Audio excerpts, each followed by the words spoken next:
എത്രയാണ് ഈ സമുദായം കാണിച്ചു കൂട്ടുന്ന ആഭാസങ്ങൾ, തോന്നിവാസങ്ങൾ, കല്യാണത്തിന്റെ പേരിൽ നടക്കുന്നതാകുന്ന തെമ്മാടിത്തരങ്ങൾ, അങ്ങനെ തന്നെ പറയണം. ഈ സമുദായത്തിന്റെ മക്കളാണ് അതിന്റെ പ്രതിക്കൂട്ടിലായിട്ട് നിൽക്കുന്നത്. കോടിക്കണക്കിന് രൂപ അതിനുവേണ്ടി ചെലവഴിക്കാൻ ഒരു മടിയുമില്ല. കല്യാണത്തിന് തുടങ്ങുന്നതിന് മുമ്പ് മാസങ്ങൾക്ക് മുമ്പ് തന്നെ ഡ്രസ്സ് വാങ്ങാൻ വേണ്ടി വലിയ വാഹന വ്യൂഹം പോവാൻ. ഇപ്പോഴത്തെ ട്രെൻഡ് എന്താ? മലപ്പുറത്തുള്ളവൻ നേരെ പാലക്കാട് പോകും, പാലക്കാട് ജില്ലയിലുള്ളവർക്ക് ഡ്രസ്സ് വാങ്ങാൻ കോയമ്പത്തൂർക്ക് പോകും. ഇങ്ങനെ അങ്ങോട്ടും ഇങ്ങോട്ടും ഓടി നടക്കുകയാണ്. ഇതാണ് ഇന്നത്തെ പുതിയ തലമുറ. കൂട്ടുകാർക്കൊക്കെ ഒരു ഡ്രസ് കോഡാണ്. കല്യാണത്തിന്റെ തലേ ദിവസം ഒന്ന്, പിറ്റേ ദിവസം. പെണ്ണിന്റെ വീട്ടുകാർക്ക് അങ്ങനെ ഒന്ന്, അതിനോടൊപ്പം തന്നെ അടുത്ത ചെക്കന്റെ വീട്ടുകാർക്കും അതേപോലെ തന്നെ.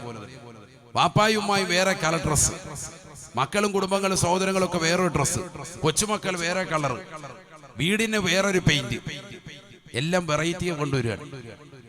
അതെല്ലാം കൂടായിട്ട് ഒരുപാട് കളർ ബൾബുകളും ട്യൂബുകളും കൊണ്ടുവന്ന് മൊത്തത്തിൽ മാല ബൾബുകൾ കൊണ്ടുള്ള അലങ്കാരങ്ങൾ വേറെ, ലക്ഷങ്ങൾ പൊടിച്ചുകൊണ്ടുള്ളതാകുന്ന ഭക്ഷണത്തിന്റെ വിഭവസമൃദ്ധമാകുന്ന കണക്ഷൻ വേറെ. ലക്ഷങ്ങളാണ് ഇതിനൊക്കെ, കോടിക്കണക്കിന് രൂപയാണ് ഇതിനു വേണ്ടി ചെലവഴിക്കുന്നത്. ഉമ്മത്തിന്റെ ഈ സമുദായത്തിന്റെ നേതാക്കൾ നബിതങ്ങൾ പറഞ്ഞത് ശരിയല്ലേ?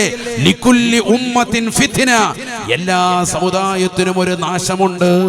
വഫിത്നതു ഉമ്മതി അൽമാൽ, എന്റെ സമുദായത്തിന്റെ നാശം അത് സമ്പത്താണ്, സമ്പത്താണ്, സമ്പത്ത് അധികരിക്കുന്നത് പ്രശ്നമാണ് എന്ന് നബിയുനാ റസൂലുള്ളാഹി